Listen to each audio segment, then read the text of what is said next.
Good afternoon, Black and Black Bears. Here with Mr. LaRue on Bowtie Tuesday. Read another chapter of Jocko Willink's Way of the Warrior Kid 3. Where there's a will. We're on chapter 4.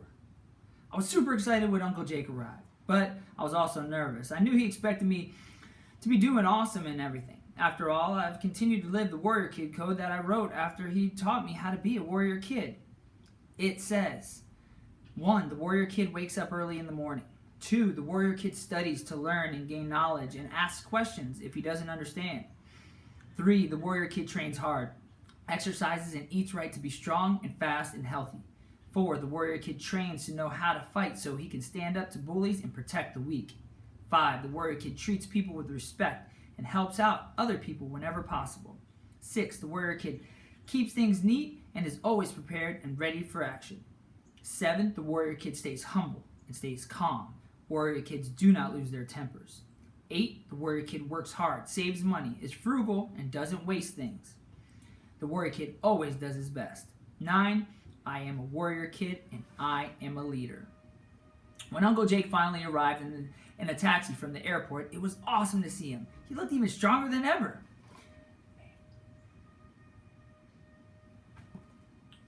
Got it. Uncle Jake has knowledge from reading, problem solving from jiu-jitsu, bravery from his service with the military, strength from his pull-ups and burpees and swimming, fitness from a healthy diet, and power from squats and running. As soon as I saw him, I shook his hand and offered to take his bag up to my room where he would be staying again. That's all right, Mark. I can handle it.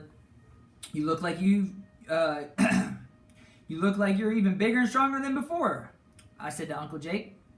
Yeah, I've been working really hard, and eating healthy, so I've been able to get in pretty good shape, but I still have a lot of work to do, Uncle Jake said. Then he asked, what about you? How have you been doing? Great. I'm staying on the path and living the Warrior Kid code. I studied hard in school all year long and got all A's on my report card. I still exercise almost every day. I eat healthy and barely ever eat junk food, so it was pretty good. So it's going pretty good.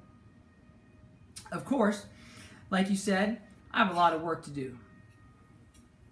I have a lot of work to do too, I said with a smile, knowing that Uncle Jake would like my humility. What about jiu-jitsu, Uncle Jake said.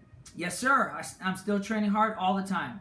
And there's a big tournament at the end of the summer that I'm going to compete again in this year. Sounds like everything's going great, Mark. It is, I told him. Then Uncle Jake got that serious look on his face he gets when he wants to teach me something important. Okay, but you said you still had work to do. But what is it? If everything's going so great, what thing do you need help in? Of course, I didn't want to tell him about the whole situation with Danny Reinhardt, but I thought I could bring it up a little by talking about the 1 mile run, so I told him. Running, Uncle Jake responded, surprised. Well, what's wrong with your running? Well, I told him, on field day at the end of the school year, we run a 1 mile race. Last year I came in second to Iris Gardner. She runs cross-country races all the time and is really good. But this year, she couldn't run because her ankle was broke. She hurt her ankle. So I figured I would win. A little picture of the girls. Mark, if you don't stop using me as an excuse, I'm going to race you with my cast on. And Uncle Jake asked, and I didn't. There's this new kid named Danny Reinhardt, and he beat me. I was winning for a while, but then he pulled alongside of me, and I just couldn't keep up. I felt like I was going to die. Danny Reinhardt, huh? Yeah, I'm sorry, Uncle Jake. No reason to be sorry. Let's see what we can learn from it. What was your time? My time? Yes, how long did it take you to run the mile? Uncle Jake asked me.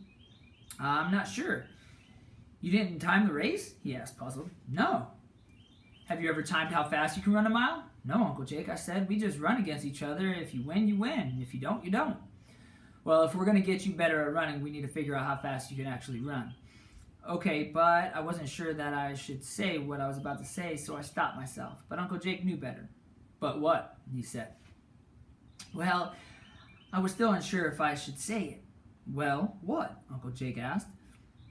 Now I knew I had to tell him. Well, it's just that I don't really like running that much. Uncle Jake was quiet for a moment. Then he looked at me and said, I could have guessed that. Why? I asked. Because you aren't comfortable when you run. It isn't easy. You have to push hard when you run, and that hurts. It hurts to be uncomfortable, and you don't like it. That's why you should do more of it. Wait, You're telling me I don't like running, and you tell me I should do more of it? That's how Mark's feeling.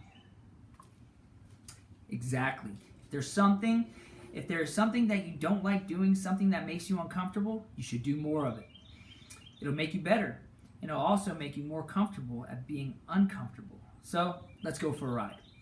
That's when Uncle Jake walked over and grabbed my mom's car keys. I followed him. We walked outside and got in the car. He started up the car and we headed out of the driveway. When we got to the end, he reset the odometer to 0 and we started driving. He drove down 3 blocks from my house and then took a left on the road that borders the park. That part of the road went up a hill a bit, and at the top of the hill there was a little wall about waist high at the gate outside the entry to the park. Perfect, Uncle Jake said. What's perfect? I asked. From the driveway in your front of your house to that little wall right there, that's a half mile. Slap the corner of that little wall with your hand and then hoof it back to your driveway.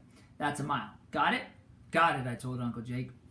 We drove back to the house and pulled into the driveway. Get your running shoes. We're about to get you uncomfortable. I went to the house and put on my running shoes. When I got back, Uncle Jake was waiting with his shoes on. Ready? Uncle Jake asked. I guess so, I told him. Being ready isn't a guessing game. Are you ready? That made sense. I was as ready now as I ever would be. Yes, Uncle Jake, I'm ready. Okay then, he said, pressing some buttons on his watch. When I say bust them, we go. Got it? Got it, Uncle Jake. Stand by. Bust them! Uncle Jake barked. I took off running. I thought Uncle Jake was going to take off ahead of me, but he didn't. He stayed right next to me. Mark and Uncle Jake getting after it. Pick up the pace, he said. I ran faster. We made it to the first block. I was running pretty fast. Go harder, Uncle Jake told me. Step it up, up. He was breathing hard, but not as hard as I was. I'm trying, I managed to say between breaths. Try harder, he replied sternly. By the time we got to the third block, I was really hurting. Push through it, Mark. You have to push through it, Uncle Jake told me. You have to push through the pain. I am, I whispered through gasping breaths. No, you aren't. And with that, Uncle Jake took off ahead of me. He sprinted around the left corner and took off up the hill. When he got to the top, he slapped the corner of the wall and sprinted back down past me on the way back home. He didn't say anything as he went past me. He just ran. I kept going up the hill, slapped the corner of the wall, and then made my way back home with Uncle Jake out of my ear. I slowed down a little bit. Finally, I got within sight of my driveway. Uncle Jake started yelling at me, "Finish strong with everything you got." I ran a little faster and made it to my house. 7:09, Uncle Jake said. What? I asked him. 7 minutes and 9 seconds. That was your time. Oh, okay. Uncle Jake let me catch my breath a bit. Then he said, not okay. You don't know how to really push yourself yet. I pushed myself, I protested. I was wondering how he could say that when I was standing there breathing so hard. Yes, you pushed yourself, but you didn't really push yourself. It's okay. You'll learn, Mark. You'll learn. With that, Uncle Jake walked back toward the house and stood out there in the driveway, wondering what was it that I just learned.